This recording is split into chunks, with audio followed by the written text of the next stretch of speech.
नवापूर तालुक्यात शासकीय कामांचा खोळंबा। नवापूर तालुक्यात शासकीय कार्यालयांचा कारभार मनमानी पद्धतीने सुरू असल्याने नागरिक त्रस्त झाले आहेत। विशेषतः भूमी अभिलेख कार्यालयात खरेदी विक्री मोजणी आणि वारस नोंदणीची अनेक प्रकरणे प्रलंबित आहेत।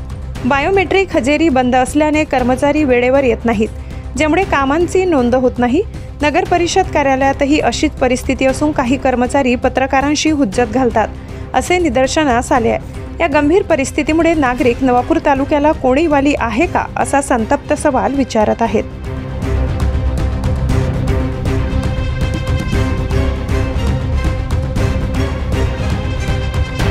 या अनागोंदी कारभाराबद्दल सामाजिक कार्यकर्त्यांनी तीव्र नाराजी व्यक्त केली आहे।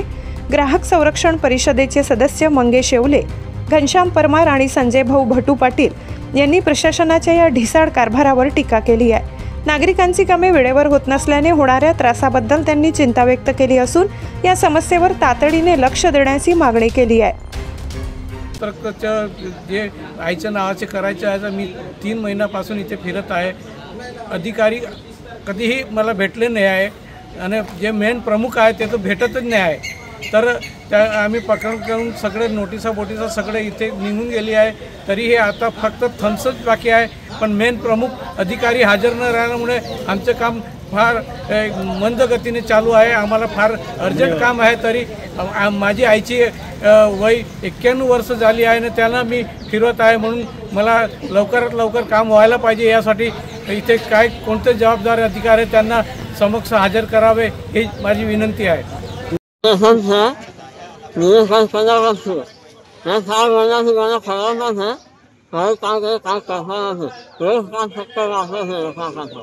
ट्रांसलेशन करना आहो बोल। हे कॅन्सरचे पेशंट आहे, त्यांचं 3 महिन्यापासून काम रखडलेले आहे। ते विचारे रोज येतात, सगळं विचारून चालले जाते। त्यांना कोणी सांगत बी नाही काय आहे ते, काय सांगत बी नाही, त्यांना कोणतीही माहिती देत नाही आहे। गेल्या 2 महिन्यापासून अधिकारी नसल्यामुळे असंख्य जे ग्राहक आहेत ज्यांचे कामं रखडलेले आहेत, तर गेल्या 2 महिन्यापासून इथे कर्मचारी जे उपस्थित असतात त्यांच्याकडे अधिकार नसल्यामुळे ते कामं होत नाही आणि जे भूमिलेख अधिकाऱ्याचे अधीक्षक आहेत ते जवळजवळ 2 महिन्यापासून इथे नसल्याने या सर्व लोकांची कामे रखडलेली आहेत। तसेच या कार्यालयामध्ये कुठेही फिरस्ती असलेली नोंद जे हलचाल रजिस्टर म्हणतो तेही नसल्याने कोण कुठे गेलेलं आहे काय गेलं आहे इथे दिसत नसल्यामुळे संबंधित कार्यालयाचा कारभार किती गलिच्छ प्रमाणाचा आहे ते दिसून येत आहे। यावर जिल्हा प्रशासन काय कारवाई करेल याकडे सर्वांचे लक्ष लागून आहे। सम्राट B7 न्यूजसाठी मुख्य संपादक रसिक गावी त्यांचा स्पेशल रिपोर्ट।